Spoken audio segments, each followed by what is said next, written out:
Hi hello வாங்க, எப்படி இருக்கிறீங்க? நல்லா இருக்கிறீங்களா? இன்னைக்கு அஸ்வின் சீக்ரெட் சமையலில் நம்ம என்ன செய்ய போகிறோன்னா பிரண்டை சட்னி பண்ண போகிறோம்.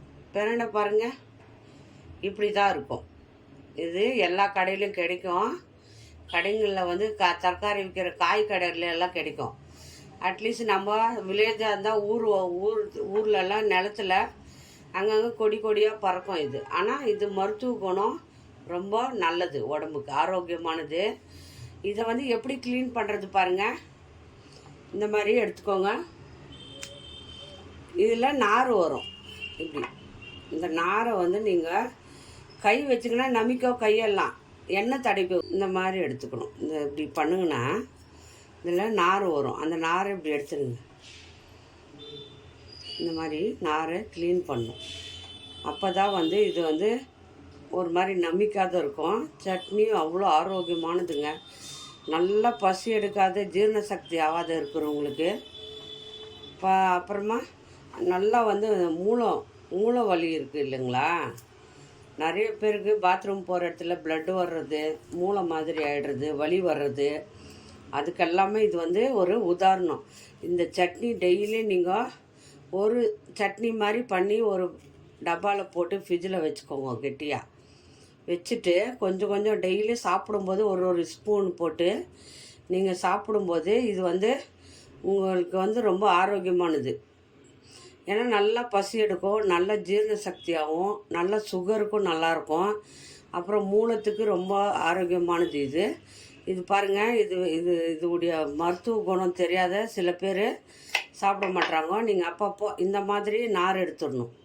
பாருங்கள், நார் வரும். இந்த நாரை வந்து நீங்கள் கை நமிக்கும், கொஞ்சம் எண்ணெய் போட்டுக்கோங்க. கையில் எண்ணெய் போட்டுன்னு இந்த மாதிரி நார் எடுத்துடணும். அதில் க்ளீன் பண்ணிவிட்டு இந்த சட்னியை எப்படி பண்ணுறது பார்க்கலாம். சூப்பராக டேஸ்டியாக இருக்கும் இந்த சட்னி. நம்ம உடம்புக்கு வந்து ஆரோக்கியமானது. எந்த டைம்லையுமே நம்ம இந்த ஒரு ஸ்பூனு இது சாப்பாடு கூட சட்னி வச்சு சாப்பிட்டிங்கன்னா நல்லா மூலத்துக்கு பிரச்சனை இல்லை, குடல் சுத்தமாகும், நோய் எதிர்ப்பு சக்தி இருக்குது இதுக்கு. அப்புறமா நீங்கள் வந்து நல்ல ஜீரண சக்தியாகவும், நிறைய பசி எடுக்கும். குழந்தைங்களுக்கு சாப்பாட்டில் பிசைஞ்சு கொடுத்தீங்கன்னா குழந்தைங்க நல்லா சாப்பிடுவாங்க. இது அவ்வளோ உடம்புக்கு ஹெல்த்தியானது. இது இந்த பிரண்டை வாங்கி இந்த மாதிரி க்ளீன் பண்ணிக்கணும். நாரெல்லாம் எடுத்துடணும். எடுத்துட்டு எப்படி இந்த சட்னி பண்ணி சாப்பிட்றதுன்ட்டு நான் செஞ்சு காட்டுறேன். பாருங்கள் எப்படி செய்யலாம் வாங்க. பாருங்கள், ஒரு கடாயை வச்சுக்கோங்க. கடாயில் வந்து எண்ணெய் ஊற்றிக்கோங்க. கடாயில் கொஞ்சம் எண்ணெய் ஊற்றிக்கோங்க. ஃபஸ்ட்டு நம்ம பிரண்டையை நான் எல்லாமே க்ளீன் பண்ணி வச்சுக்கிறேன். பிரண்டையை இதில் போட்டு நம்ம இதை வறுத்துக்கணும். ஃபஸ்ட்டு தனித்தனியாக எல்லாத்தையும் இது வந்து பிரண்டையை நல்லா க்ளீன் பண்ணி நார் வந்து பிரண்டையை வந்து கழுவிட்டு க்ளீன் பண்ணுங்கள். ஆனால் க்ளீன் பண்ணிவிட்டு நீங்கள் நாரெல்லாம் எடுத்துகிட்டு அப்புறமா கழுவாதுங்க. வழன்னு கையெல்லாம் நமிச்சில் எடுத்துக்க முடியாது, கஷ்டம். சரிங்களா? பாருங்கள், கடாயில் எண்ணெய் ஊற்றிட்டேன். இதை வந்து நம்ம இந்த எண்ணெயில் போட்டு பாருங்கள், எண்ணெய் சூடாச்சு. இப்போ இது போட்டு நம்ம நல்லா வறுத்துக்கணும். இது வந்து கலர் வந்து சேஞ்ச் ஆகும் வறுத்தா. அது வரைக்கும் நீங்கள் நல்லா வறுத்துக்குங்க. இந்த சட்னி வந்து பிரண்டை எப்போ கிடைக்குதோ அப்போ நிறைய பண்ணி ஒரு டப்பாவில் போட்டு ஃப்ரிட்ஜில் வச்சுக்கோங்க. டெய்லி ஒரு ஸ்பூன் சாப்பிடுங்க. நல்லா பசி எடுக்கும், உடம்புக்கு வந்து நல்ல ஜீரண சக்தி ஆகும், மூளை பிரச்சனை வராது, ரொம்ப நல்லாயிருக்கும் உடம்புக்கு. இது வந்து கிடைக்கிறதே வந்து நிறைய தவளை கிடைக்காது, காய் கடையில் தான் கிடைக்கும். அந்த காலத்தில் இந்த பிரண்டையெல்லாம் அவ்வளோவா விரும்ப மாட்டாங்க. இப்போல்லாம் யாரும் விரும்புறதில்ல. அந்த காலத்துலலாம் இது வந்து இந்த மூளை நோய்க்கு இதுக்கெல்லாம் இது வந்து நல்லா வதக்கிட்டு நல்லா வந்து அம்மியில் வச்சு அரைச்சி சட்னி துவையல் மாதிரி பண்ணி சாப்பிடுவாங்க. பெஸ்ட்டு ஒரு மருந்து இது. நம்ம வந்து டாக்டர்கிட்ட போய் பார்க்குறத விட இது மாதிரி நம்ம ஹெல்த்தை வந்து ஆரோக்கியமாக பார்த்துக்கலாம். இந்த மாதிரி சட்னி பண்ணி வச்சுக்கின்னு டெய்லி கொஞ்சம் கொஞ்சம் சாப்பிட்டா நல்லா ஒரு இது வந்து செப்பரேட்டாக ஃபஸ்ட்டு நல்லா வறுத்துக்கணும். நீங்கள் இது வந்து கலர் சேஞ்ச் ஆகும், நல்லா வதங்கி வரும். வதங்கி வர்றப்போ நீங்கள் நல்லா இந்த மாதிரி கலர் தெரிஞ்சு வச்சுக்கோங்க. நல்லா வறுத்துக்கணும், இதை வதக்கிக்கணும். அப்போ தான் இந்த ஒரு மாதிரி நமிக்கிறதெல்லாம் தேங்காயெல்லாம் போடாமல் செஞ்சால் இந்த சட்னி வந்து கெட்டு போகாது. அது வந்து ரொம்ப நாளைக்கு நல்லா வரும்.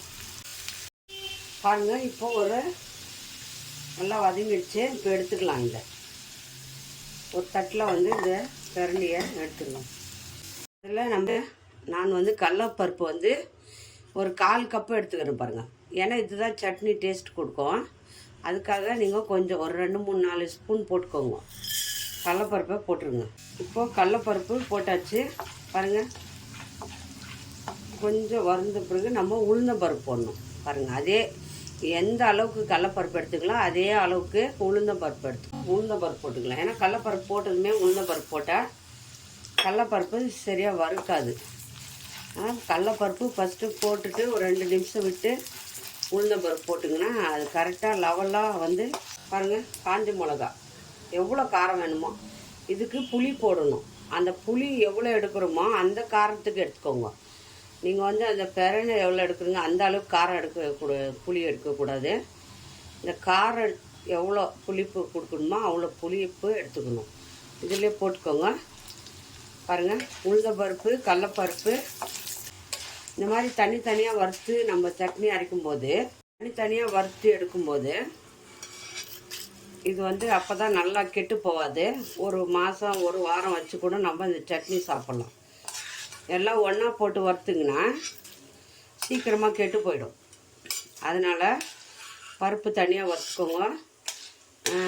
மிளகா அதெல்லாம் தனித்தனியாக வறுத்து இதில் தனியாக எடுத்து வச்சுக்கின்னு பருப்பு வறுத்து எடுத்தாச்சு.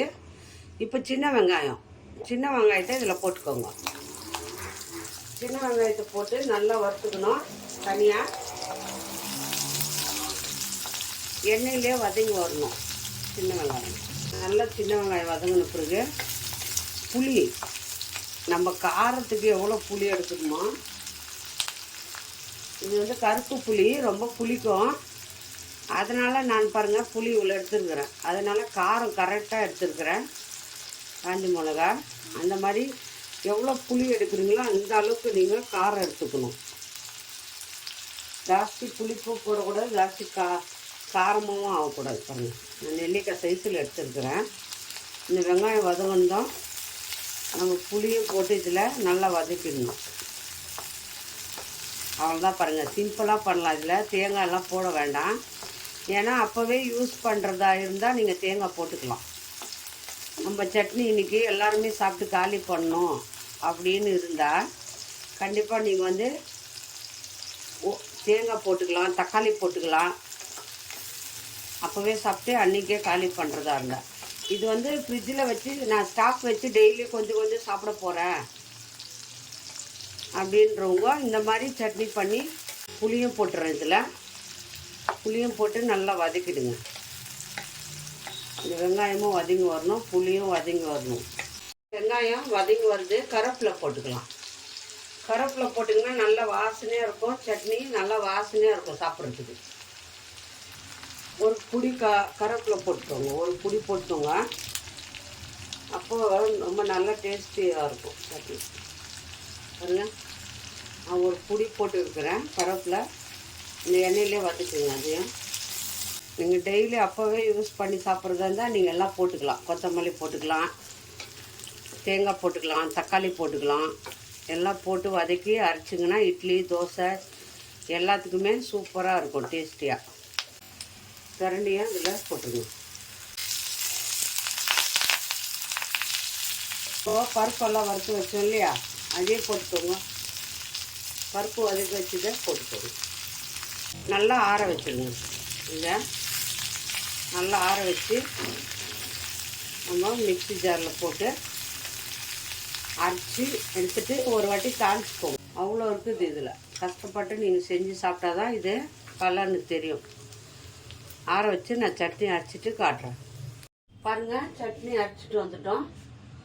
பாருங்கள், இந்த மாதிரி கெட்டியாக அரைச்சிக்கணும் சட்னி. பார்த்தீங்களா? இப்படி இருந்தால் கொஞ்சம் ஒரு ஸ்பூன் போட்டுன்னு சாப்பிட்றதுக்கு நல்லாயிருக்கும். சட்னி மாதிரி தண்ணியாக அரைச்சிடாதுங்க. கொஞ்சமாக தண்ணி ஊற்றி நல்லா வந்து இந்த சட்னி வந்து நல்லா அரைச்சிக்கோங்க. இது கெட்டு போகாது. ஒரு வாரம் வச்சு கூட நீங்கள் சாப்பிட்லாம், கெட்டு போகாது இருக்கும். ஊறுகாய் மாதிரி இருக்குது பாருங்கள், நல்லா கெட்டியாக இந்த மாதிரி இருக்கணும். தண்ணி ஊற்றி அரைக்காதுங்க ரொம்ப. இந்த மாதிரி அரைச்சி கொஞ்சம் எண்ணெய் ஊற்றிக்கோங்க, கொஞ்சம் கடுகு போட்டுக்கோங்க, போட்டு இதில் போட்டுக்கோங்க, தாளித்து இதில் கொட்டிக்கோங்க. ரொம்ப நல்லது உடம்புக்கு. ஒரு டப்பாவில் டைட்டாக போட்டு மூடி ஃப்ரிட்ஜில் வச்சுக்கோங்க. யார் யாருக்கு இந்த சட்னி பிடிக்குமா? புராண சட்னி உடம்புக்கு ஆரோக்கியமானது, ரொம்ப ஹெல்த்தியானது. இந்த சட்னி யார் யாருக்கு பிடிக்குமோ லைக் பண்ணுங்கள், ஷேர் பண்ணுங்கள், கமெண்ட் பண்ணுங்கள். மறக்காத அஸ்வினி சீக்ரெட் சமையலை சர்ப்ரைஸ் பண்ணுங்கள். நம்ம இன்னொரு டிஷ்ஷில் பார்ப்போம்.